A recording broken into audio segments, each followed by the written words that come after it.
The Slender Man.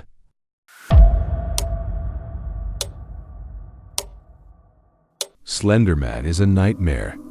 He doesn't chase his prey or attack them head-on. Instead, he haunts them deep in their minds, causing them to lose control and fall into the darkness of despair. Those who have encountered him claim that Slender Man never leaves. He hides in their thoughts and dreams, waiting for the right moment to return.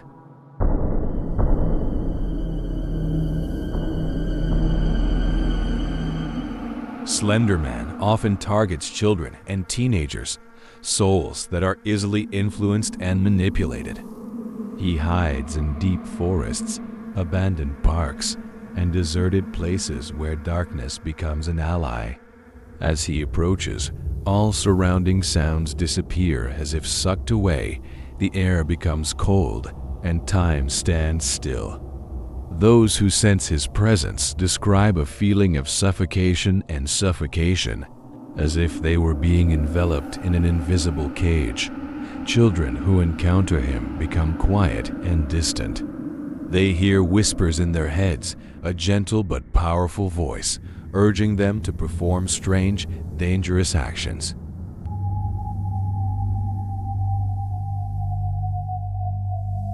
Wisconsin terror attack. On May 31, 2014, a gruesome incident occurred in Waukesha, Wisconsin, which shocked the entire United States. Morgan Geyser and Anissa Weier, two 12-year-old girls, were so obsessed with the Slender Man legend that they planned a brutal attack on their best friend, Peyton Leutner.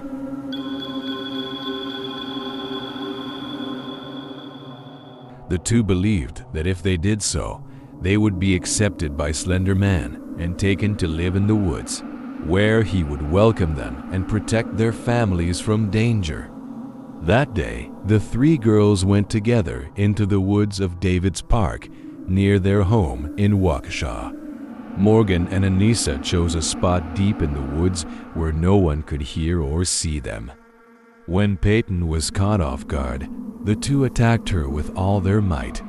Peyton tried to struggle and beg, but her close friends wouldn't stop.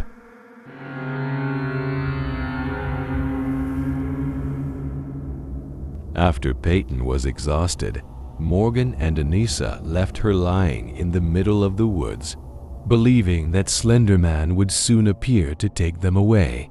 But Peyton did not give up. Despite her severe injuries, she managed to crawl out of the woods, where a cyclist happened to discover her and promptly rushed her to the emergency room. Morgan and Anissa were quickly arrested. When questioned, they both claimed that Slender Man had ordered them to attack Peyton. In their dreams, he promised to take them to a secret castle deep in the woods, where they would be safe forever if they proved their loyalty to him.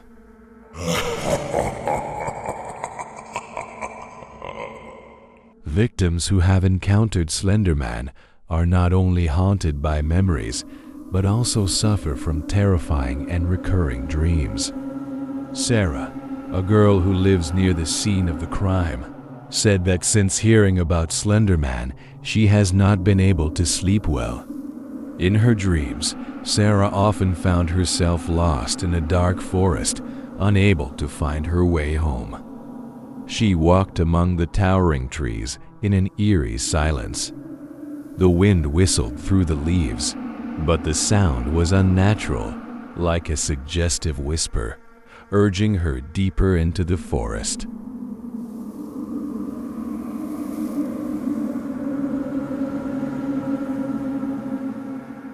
Every time she passed a tree, the scene changed.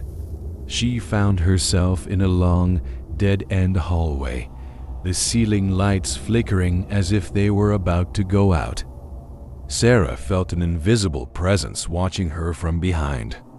When she turned around, she saw nothing but darkness, but the feeling did not go away, like a tall creature was slowly approaching, just waiting to touch her. One night, Sarah's dream became more terrifying. She found herself standing in her own bedroom, looking into the mirror. But in the mirror, instead of reflecting her image, she saw Slender Man standing right behind her.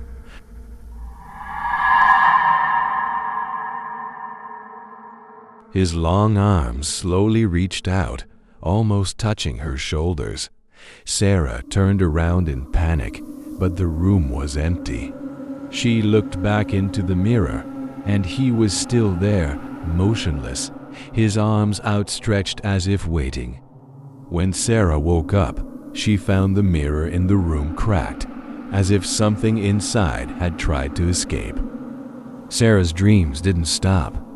She began to feel that Slender Man's shadow followed her out of her dreams, following her even when she was awake. During the day, she constantly felt an invisible gaze following her. At night, even though she locked her door, she could still hear soft footsteps echoing in the hallway.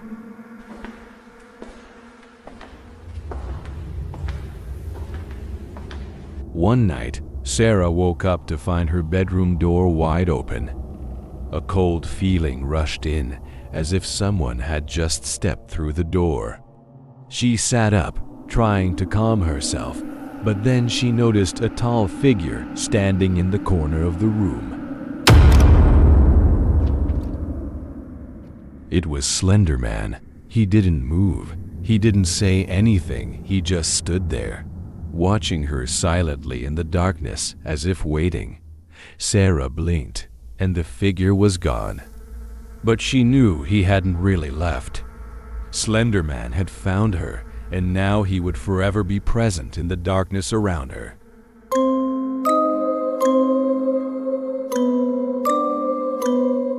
The final warning. Slender Man is more than just a legend to scare people. Those who have encountered him know that once he sets his sights on you, he will never let you go. He doesn't need to touch you. The fear he instills in your mind is his most powerful weapon. If one day you feel the urge to go into the woods or hear a whisper in your head, stop and turn back immediately. Do not look into the darkness, and above all, do not turn back if you see a tall figure standing among the trees. Slender Man does not need to chase you.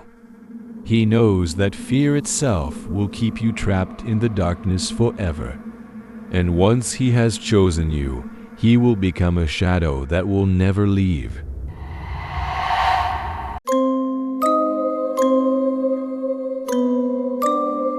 The Phantom Clown, Boston, Massachusetts.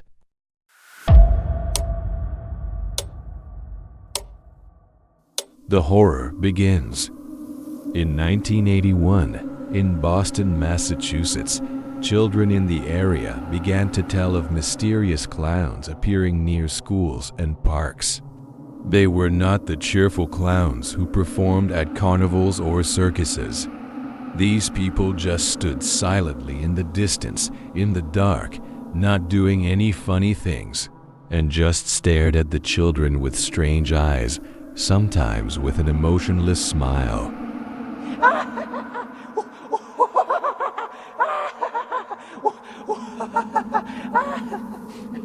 Children reported that clowns approached by driving old vans with no license plates or with black paper covering the windows. Many children said the clowns lured them into the vans with candy or toys. But when the children refused or ran to tell an adult, the clowns disappeared before police arrived. At first, people thought these were just children's stories. But when similar cases occurred in different areas of the city, the incident was no longer taken lightly. Parents and police began to get really worried.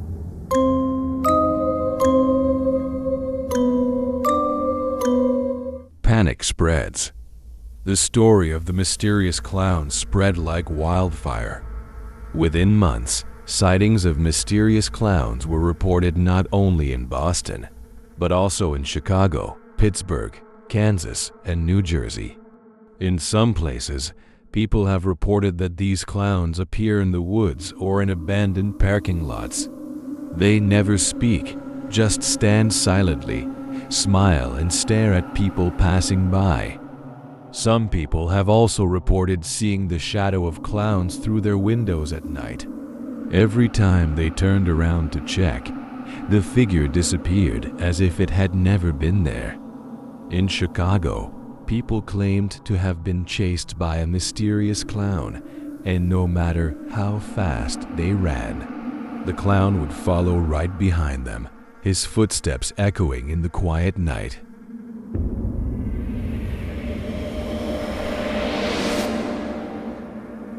A New Jersey horror story.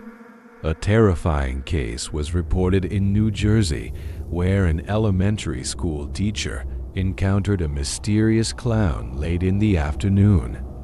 While passing by the park near the school, the teacher saw a clown sitting on a swing, dressed in a colorful costume with a pointed hat and a clown mask. The creepy thing was that the clown didn't move, just sat there, staring off into the distance. When the teacher walked over to see if it was someone in costume, the clown slowly turned his head and smiled at her. His smile was unusually long on his face. The teacher ran back to the school, and when she returned, the clown was gone. From then on, the teacher warned her students never to walk through the park alone, especially at dusk. However, some children still reported seeing the clown's shadow among the trees whenever they passed by.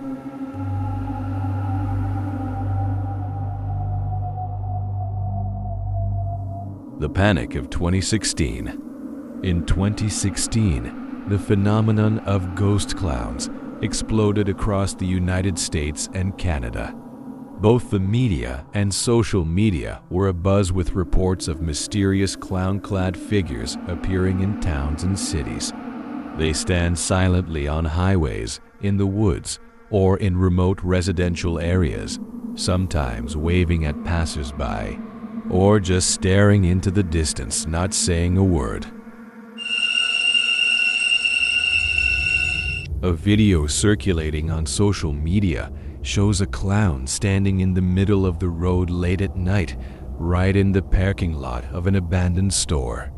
The person filming said that as they drove closer, the clown started running towards the car at an incredible speed, scaring them into speeding away. Such incidents have left many residents afraid to venture out at night. Police have repeatedly investigated reports of clowns causing trouble, but no one has been arrested.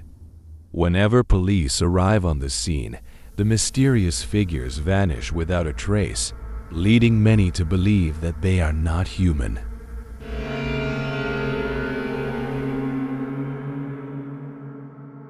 Theories and rumors. The legend of the ghost clown has given rise to many different theories. Some believe that they are just pranks played by pranksters. However, others believe that these clowns are supernatural beings, entities from another world who use clown costumes to fool people. A more popular theory is that the clown represents betrayal and insecurity. What should have brought joy and laughter instead spread fear. This makes the mysterious clown phenomenon even more terrifying in people's minds. Whether it's a prank or a supernatural phenomenon, the fear of mysterious clowns still haunts many people today. Police and locals alike warn each other that if you see a clown standing in the dark or wandering the streets at night, stay away immediately. And if you see a clown standing still, staring at you and smiling, never try to approach or talk to him. Turn around and leave as quickly as possible, because if he starts moving towards you, it could be the last time you see the light. Bloody Mary, Ghost in the Mirror.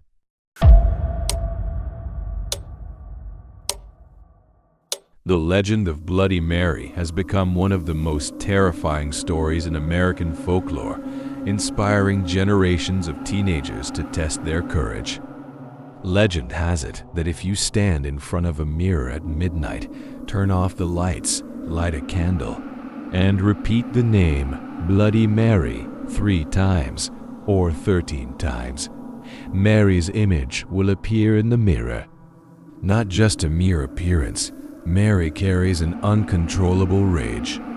It is said that when she sees Mary, her eyes are bloodshot, deep and cold, staring straight at you as if to penetrate your mind. If you do not leave immediately, she will reach out from the mirror and pull you in, where you will be trapped forever, unable to return to this world.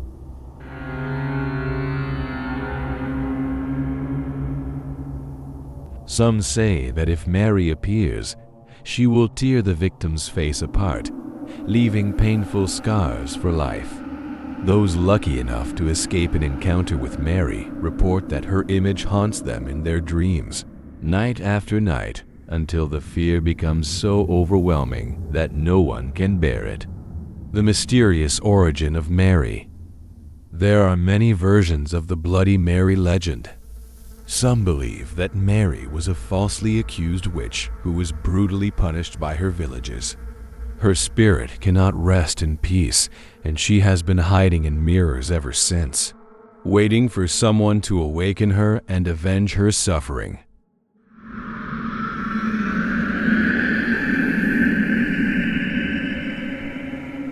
Another theory suggests that Mary was Mary I of England, also known as Bloody Mary.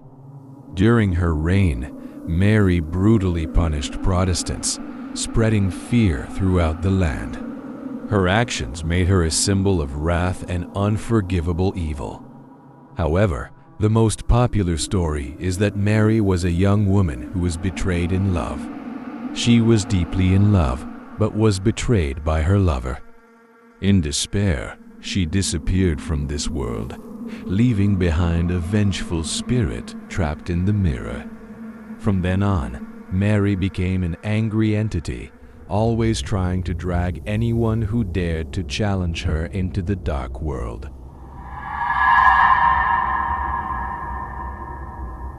A group of friends' terrifying encounter. A famous Bloody Mary story is told by Anna, a young girl living in Illinois. On her 17th birthday, Anna and her 2 best friends, Megan and Lucy, decided to challenge each other to a Bloody Mary ritual. The prank had been talked about a lot in school, but no one in Anna's group of friends had the courage to do it until that night. Late that night, the 3 of them entered the small bathroom in Anna's house. The light from a single candle flickered, creating a gloomy and cold atmosphere. The door was locked, and the room became so quiet that only the breathing of the 3 girls echoed in the space. Anna, trying to hide her nervousness, picked up the candle and said, "Come on, let's do it. Just say her name 3 times, and then we'll laugh out loud about overcoming this fear." The 3 of them looked into the mirror, and Anna began, "Bloody Mary, Bloody Mary, Bloody Mary." At first, nothing happened. The room fell into absolute silence, and the 3 girls began to laugh lightly, thinking that it was all a joke. But suddenly, the surface of the mirror began to fade, as if covered in a layer of cold mist. Then, from within the mist, a woman's figure slowly emerged. Her black hair was messy, her eyes were blood red, and a strange smile stretched from ear to ear. Mary stared at Anna, her lips parted as if she wanted to say something, but only a terrifying whisper came out.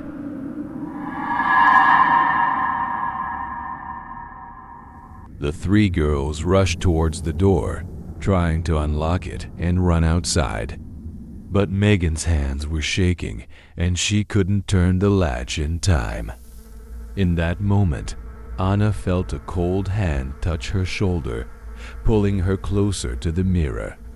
Mary reached out from the mirror, her fingertips raking Anna's face, leaving 3 long, painful scratches. All 3 girls screamed in horror, and finally the bathroom door burst open. They rushed out, breathing heavily and their bodies shaking in panic.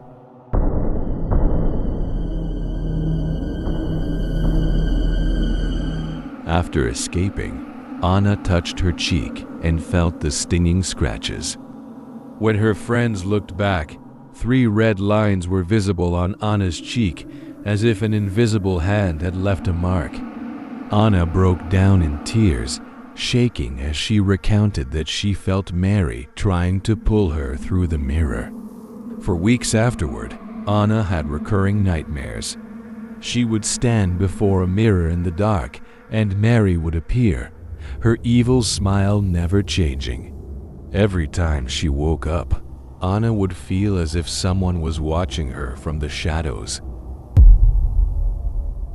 After the terrifying event, many people began warning each other never to attempt to summon Bloody Mary. Paranormal investigators believe that mirrors can be doorways to the other world, and that summoning spirits through mirrors can open the way for dangerous entities to enter our world. They believe that Mary is still trapped in the mirror, and if anyone accidentally wakes her, she will not leave them alone until she has accomplished her goal. Many cultures have stories about ghosts in mirrors, not just in the United States. In Japan, the legend of Hanako-san tells of a female ghost who appears in bathrooms to scare school children. In Mexico, people believe that if you leave your mirrors uncovered at night, you may inadvertently invite spirits into your home. These stories all reflect the fear of betrayal from familiar objects, such as mirrors, which seem to only reflect our own images but can hide an entity from another world. If one day you get curious and want to try ordering a Bloody Mary, remember that there are some things that are best left unattended. Those who have tried and survived say they would never try it again.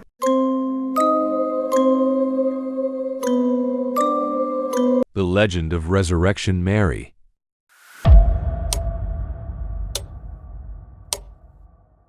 Resurrection Mary is one of the most famous and terrifying urban legends in the United States, especially in the suburbs of Chicago, Illinois. The story tells of a mysterious young girl who appears at night on Archer Avenue, a road near the Resurrection Cemetery. Drivers say she waves at them asking for a ride, but as soon as they reach the cemetery gates, Mary vanishes as if she had never existed. This is not just a story, but is also believed to be connected to real events. Even the bravest people who walk down Archer Avenue at night cannot avoid feeling the chill when hearing about the mysterious presence of Mary. Mary's spirit is believed to still wander that road, forever unable to find rest.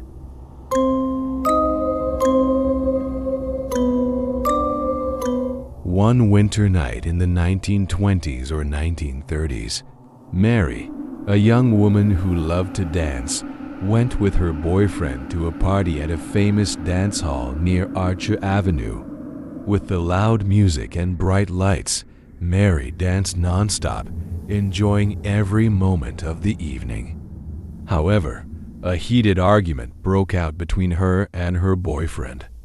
In anger and frustration, Mary dropped everything and decided to go home alone.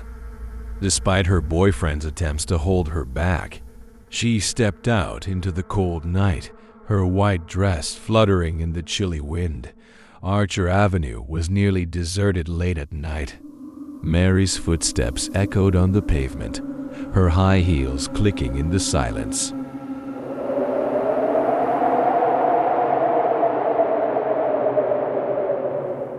As she approached Resurrection Cemetery, a car came speeding from afar in the darkness. The driver panicked but did not have time to brake. In a split second, Mary was thrown onto the side of the road. The driver did not stop, but fled the scene, leaving Mary lying cold and helpless in the middle of the night. The next morning, Mary's body was found by her family near the cemetery gates. They decided to bury her at Resurrection Cemetery, not far from where the fateful accident occurred. However, Mary's spirit seemed unable to rest in peace. Since then, it has been rumored that on dark nights she would wander Archer Avenue, looking for a ride home, but never arriving.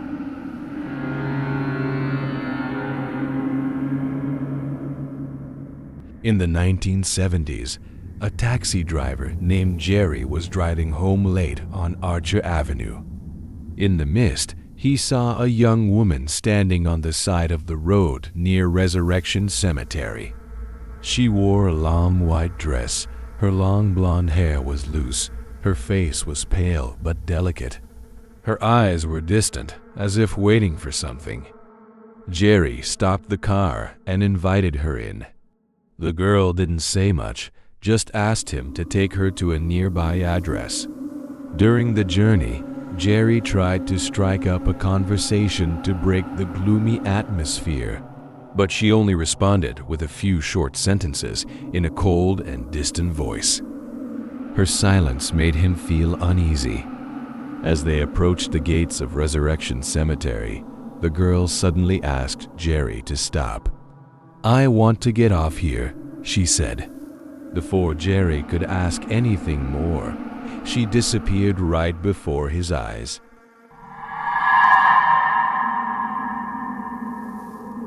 Jerry panicked, got out of the car and checked around, but saw no trace of the girl. Only the old iron gate of the cemetery remained, creaking in the night wind. He drove away in fear, carrying with him an unbelievable story that he would remember forever. Jerry wasn't the only one to encounter Mary. Over the years, dozens of other drivers have reported strange encounters on Archer Avenue. Some say they saw Mary appear in the middle of the road, forcing them to brake hard to avoid hitting her. But when they got out of their cars to check, Mary had disappeared into the night. Some drivers said that Mary asked for a ride, sat silently throughout the trip, and then disappeared as soon as the car stopped at the cemetery gate. Some even said that after Mary left, the smell of chrysanthemums, a flower often used in funerals, lingered on the car seats.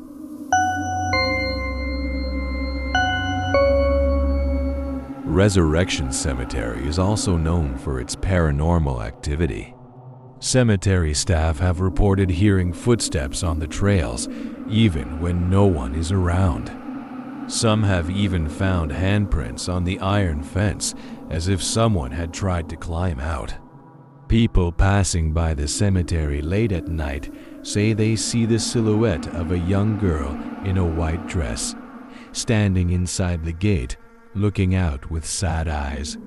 When someone approaches, the silhouette disappears as if it had never existed.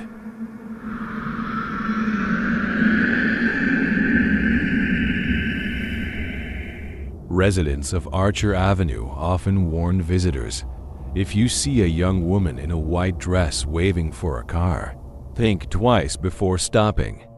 It could be Mary, whose spirit still wanders between worlds, searching for liberation but never finding it. If you enter Resurrection Cemetery at night, be careful. People who have been there in the middle of the night say they feel like someone is watching them. And sometimes, footsteps can be heard from behind, even though they are sure they are alone.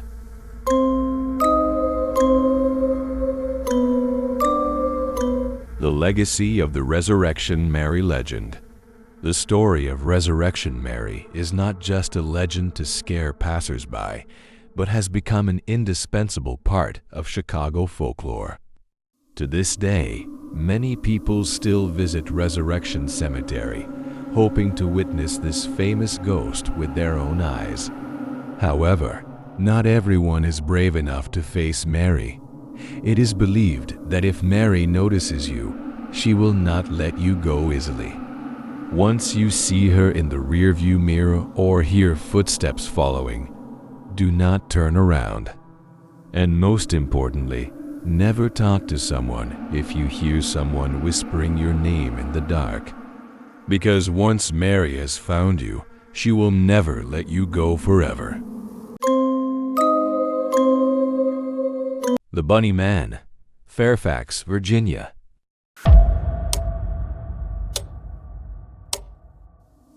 Once upon a time, Fairfax, Virginia was a quiet town, but after a strange incident in the 1970s, the area near the Colchester Bridge became haunted by many people.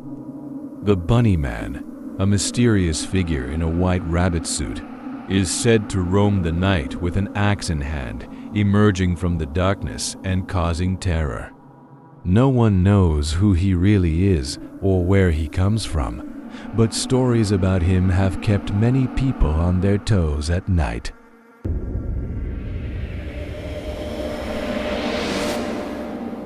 It all started with an accident that happened years ago when a group of inmates from a nearby mental asylum were being transferred to the new facility. The van they were in broke down on the way, causing some of them to escape into the woods around Fairfax. All of the patients were found within a few days, except for one, Douglas Griffin. From then on, people living near the woods began to see strange things. Barn windows were smashed, cars left outside were scratched, and yard furniture was disturbed for no apparent reason. It was rumored that Griffin chose to hide in the woods near Colchester Bridge, where he felt safest. Gradually, people began to call this mysterious person the Bunny Man, because of the stories of him wearing a white bunny suit and wandering around the area with an axe. One autumn night in 1970, a young couple drove to the area near Colchester Bridge to find some privacy. As they turned off the engine and settled into silence, a loud bang came from the window next to them. The girl screamed in surprise, and the boy looked out to see a man in a bunny suit holding an axe. The Bunny Man said nothing for a few seconds, just staring at them through the glass with a crazy look in his eyes. Then, in a low, even voice, he said, "This is not your place. Go, before it's too late." The boy quickly started the car, and as the wheels crunched on the gravel, he stood still, his eyes following their every move until they were out of sight. Since then, many other people have reported seeing the Bunny Man near the bridge or in the woods. Some have said they saw him from a distance, flitting between the branches of trees. Others have noticed strange signs like axe marks on tree trunks or pieces of abandoned cars. A young man named Kevin once went to the Colchester Bridge area on Halloween night with some friends, wanting to verify whether the legend was true or not. As the group approached the bridge, they suddenly heard light footsteps behind them. But when they turned around, there was no one there. Just then, the sound of an axe hitting a nearby tree rang out. In the darkness, they saw a figure dressed in a white rabbit suit slowly walking out of the woods, an axe on his shoulder. Without saying a word, he just stood there, his head tilted to the side as if observing them. Kevin and his friends didn't dare wait any longer.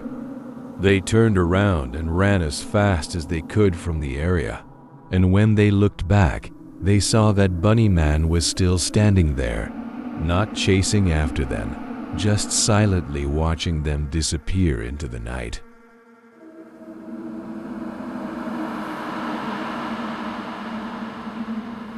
After numerous reports of Bunny Man sightings, Fairfax police investigated the area around the bridge and found some vandalized items, damaged cars, axe marks on trees, and even abandoned items with unknown owners. However, no one has found a clear trace of the person responsible for these incidents. Rumors about the Bunny Man continue to spread, but no one knows whether he is a real escaped mental asylum resident or just a fictional character created by collective fear.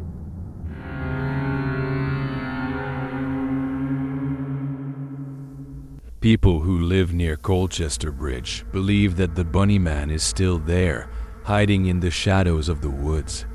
They say that on windy nights, if you stand under the bridge, you can hear the faint sound of an axe hitting a tree or rock, a warning that you are entering a place that is not meant for you. Legend has it that the Bunny Man will never enter anyone's home, nor will he attack anyone on his own unless you bother him. He prefers solitude, the quiet of the forest, and especially dislikes curious people who come to him at night. Some say that if you happen to encounter him, it's best not to react too strongly. Don't run, don't scream. Just back away slowly and leave as calmly as possible, because the Bunny Man may just want to protect his hideout. But if you show fear, he won't hesitate to follow you to make sure you never come back.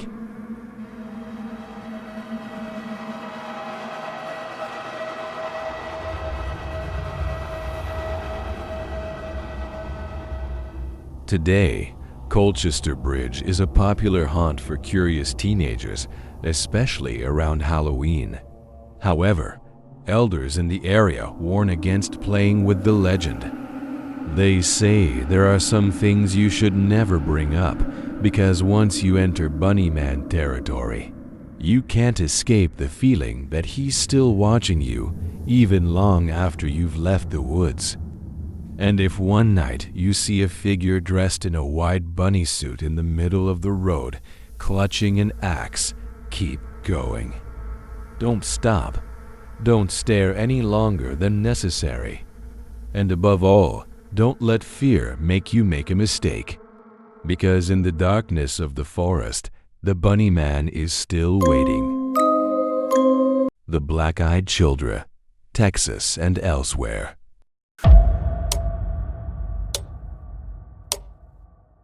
Stories of the Black-Eyed Children have spread across America, starting in the late 1990s.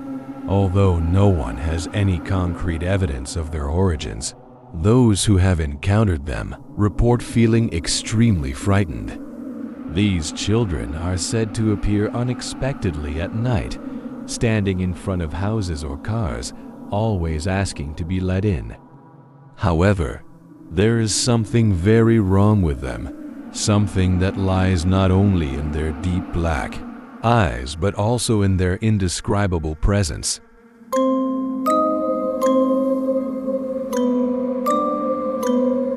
Brian Bethel, a journalist from Texas, was one of the first to recount his terrifying experience in 1996.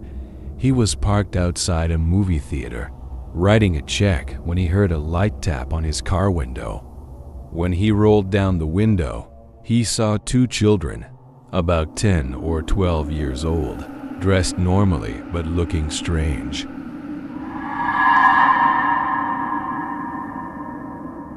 "Please put us in the car," one of them said in a low, emotionless voice. "We need a ride home, but there's no one to help." Bethel didn't notice anything unusual at first, but as he looked closer, a chill ran down his spine.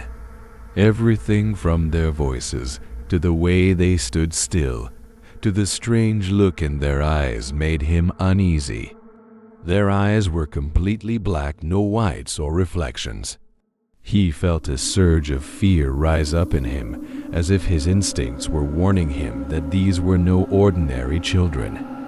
Though he didn't want to be rude, Bethel felt a strong urge to leave. He tried to refuse them, but the child just stared at him, unmoving. "We can't get in the car unless you say so," he said calmly, as if he knew his answer was a foregone conclusion.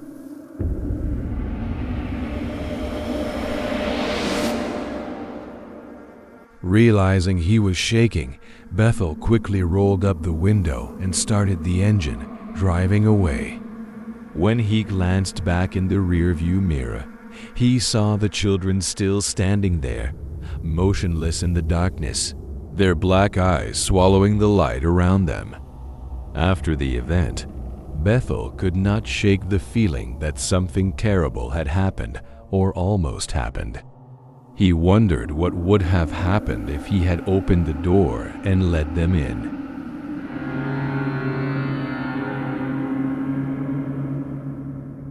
Bethel is not the only one to encounter these creatures. A Vermont family reported hearing a knock on their door at 2 a.m. one winter night. When the husband opened the door, he found two children, about 8 or 9 years old, dressed inappropriately for the cold weather. They looked up and said, "We're lost. Can we come in?" His instincts told him that something was wrong, but the children's strange insistence made him reluctant to let them in. As soon as the children crossed the threshold, the lights in the house suddenly went out, plunging the house into darkness. The only light was the flashlight from the kitchen, and in the dim light, the husband could see the children's eyes black without a single ray of light.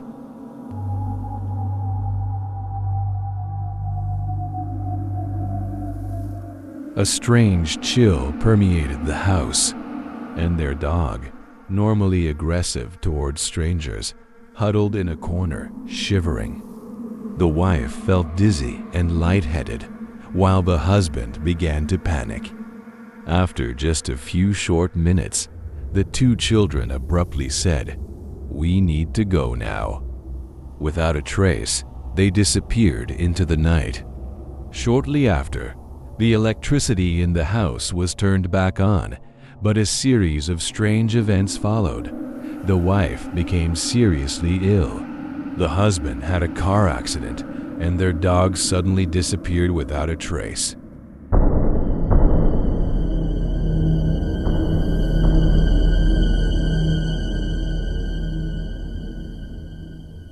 The legend of the black-eyed children is not limited to Texas or Vermont.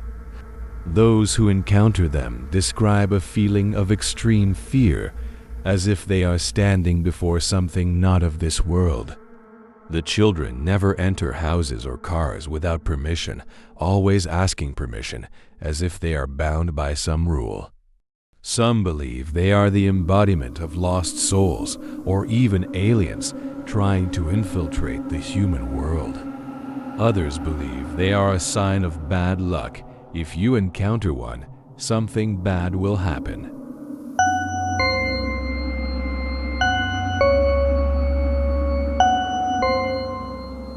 Stories of the black-eyed children continue to be told, and though many are skeptical, those who have encountered them swear they never want to see them again.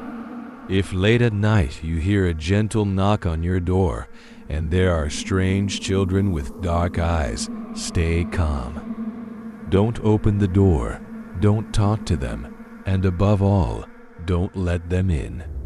Because once they're in, what they bring could change your life forever.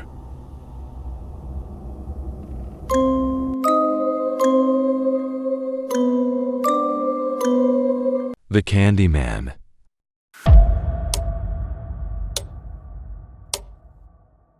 Halloween 1974 and the tragedy in Texas. On Halloween night in 1974, Timothy O'Brien, An 8-year-old boy living with his family in Deer Park, Texas, was excited to join his sister and parents for Halloween. Halloween is a time when children across the United States dress up in costumes and knock on doors to ask for candy with laughter. And the O'Brien family was no exception. Timothy and his sister walked down the street, knocking on doors with their friends, saying, "Trick or treat." Their candy bags were quickly filled with chocolate bars, sweets, and colorful candies. Among them, Timothy received a Pixie Stix, a long, sugary candy that he especially loved. Timothy had no idea that the candy would bring about an unimaginable tragedy.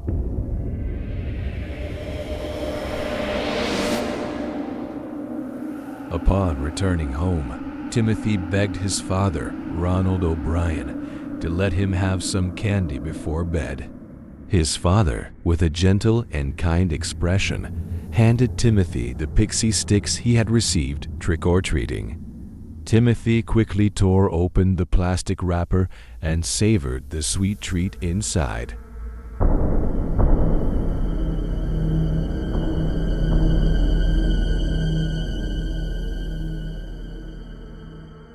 Minutes later, Timothy was clutching his stomach in pain, his whole body shaking. He vomited violently, crying and collapsing to the floor in unbearable pain. His parents panicked and tried to call an ambulance, but Timothy's condition only worsened. He began to convulse violently, his whole body turned cold, and soon lost consciousness. Ronald held Timothy tightly in his arms as the ambulance sped to the hospital. Despite the doctor's efforts to save him, Timothy stopped breathing, leaving his family in pain. The horrific incident that happened to Timothy not only devastated the O'Brien family, but also sent shockwaves through the small community of Deer Park. A haunting question arose: who poisoned the Pixie Stix?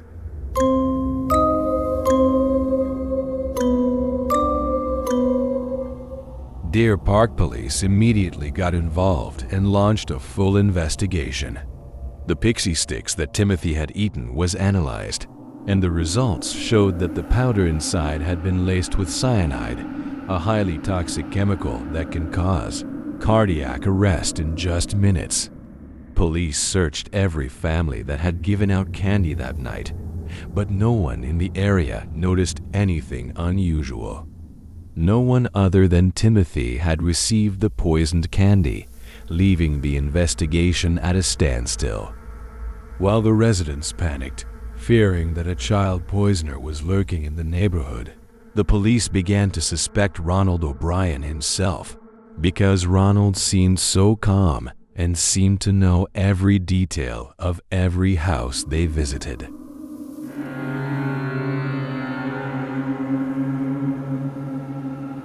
As the police investigated, they discovered suspicious irregularities.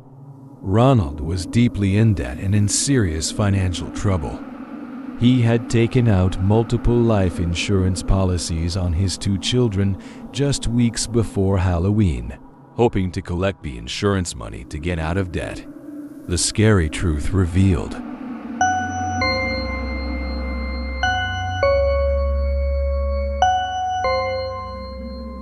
When police compared the evidence, they discovered that Ronald had tried to buy cyanide from multiple sources before Halloween. All the clues led to a horrifying truth. Ronald O'Brien was the one who poisoned the candy bar and gave it to his own son. Ronald's plan is to harm Timothy to collect the insurance money and blame it on a stranger in the neighborhood. To create the perfect fake scene, Ronald distributed additional poisoned candy bars to his daughter and a few other children. Fortunately, none of the other children ate the poisoned candy, as they were unable to open the hard-to-tear plastic of the Pixie Stix. With the evidence in hand, the police arrested Ronald O'Brien. The entire town of Deer Park was shocked to learn that the culprit was the victim's father. The press dubbed Ronald the Candyman, making the case the most terrifying Halloween story in American history.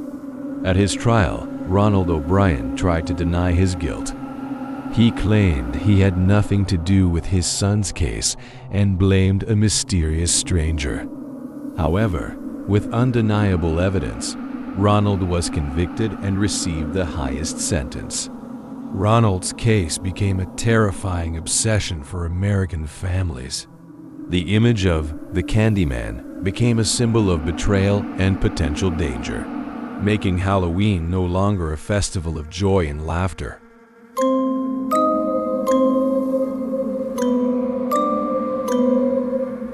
After the case, the fear of poisoned candy became a major Halloween obsession in the United States. Parents began to carefully check every piece of candy their children received. Many families stopped letting their children trick or treat, and some people refused to give out candy, fearing that they might accidentally distribute poisoned candy. Although similar poisonings are rare, legends of poisoned candy continue to be told through the generations. These stories remind people that danger sometimes comes not from strangers, but from those close to them. The Ronald O'Brien case left a bitter lesson. Halloween, a festival of joy, is now associated with suspicion and fear. Every candy bar passed out is carefully inspected, and the innocence of children is forever tainted by what Ronald did. The Candyman has become a symbol of timeless horror, a reminder that the most painful betrayals sometimes come from within the family.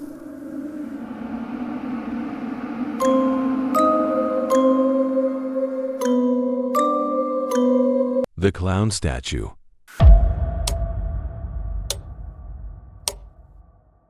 On a drizzly night in upstate New York, Sarah, a college student, Sarah takes a job as a nanny for the wealthy Anderson family. The Andersons have 2 young children, Elliot and Mia, ages 5 and 7. Sarah's job is simple: feed the kids dinner, put them to bed, and wait until their parents return. They tell her that the kids are already asleep and that they should stay downstairs and watch TV, and that there is no need to come upstairs unless there is an emergency.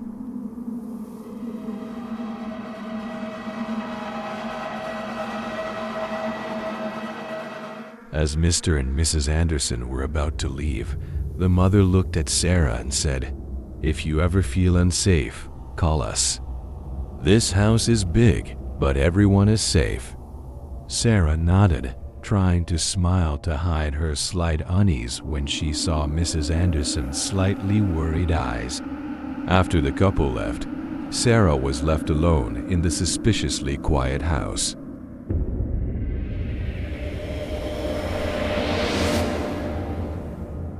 Sarah sat down on the sofa in the living room, turned on the TV, and tried to relax.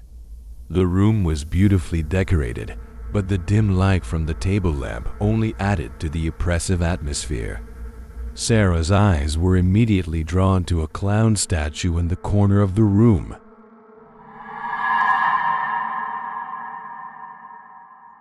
The statue was life-sized, dressed in a colorful clown costume and pointed hat. Its hair was wild, and its face was pale, painted with a strange grin that stretched from ear to ear, revealing large false teeth. The clown's eyes weren't just fake, they had an uncanny depth to them, as if staring at Sarah from every angle.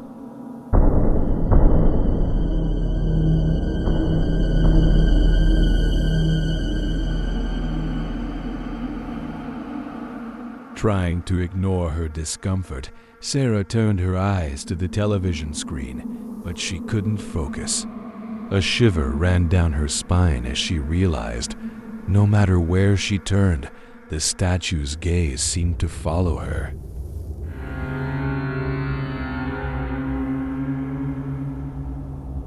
Unable to bear it any longer, Sarah decided to call Mrs. Anderson. When she picked up, her voice sounded worried. "What's wrong, Sarah?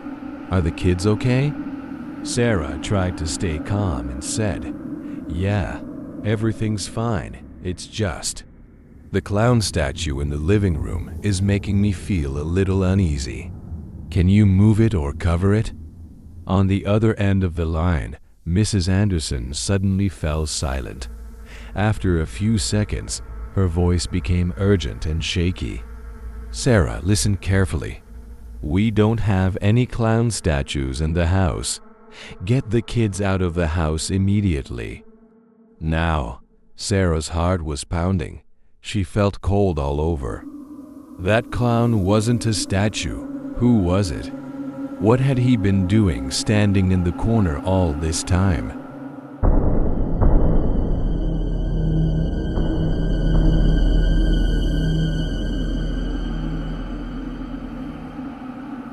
Not daring to look back, Sarah rushed up the stairs to the children's room.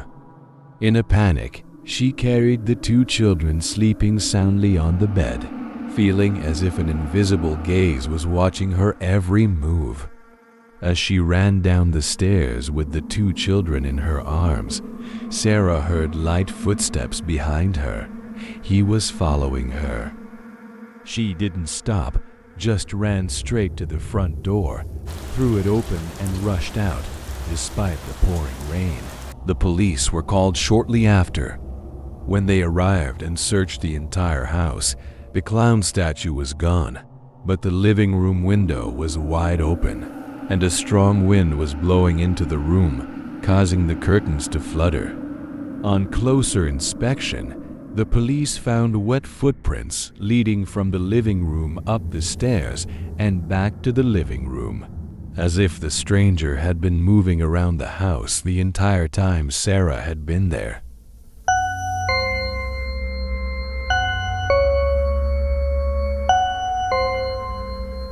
Through investigation, the police discovered a criminal who had escaped from a nearby mental hospital a few days earlier.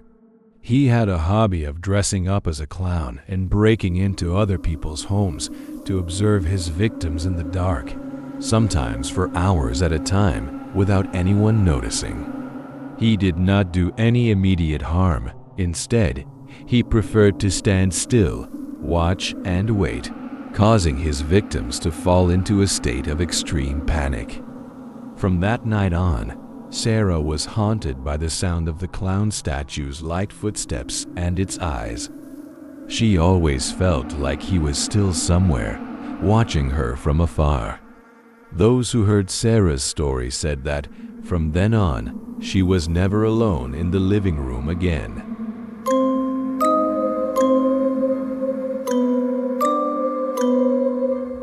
The story of the clown statue has become a popular urban legend across America, emphasizing the fear of those who lurk in plain sight. The clown, once a symbol of joy and laughter, has become the embodiment of horror and insecurity. Because evil people are using them for terrible crimes, there is nothing more terrifying than a character that should make us feel happy. Now, when mentioned, people only have fear and insecurity. The story is also a warning. Trust your insecurities. Because not everything that looks like a statue is harmless. It is something that is watching you from the dark. Everything in the dark is scary. Because you will not be able to know what scary things will happen.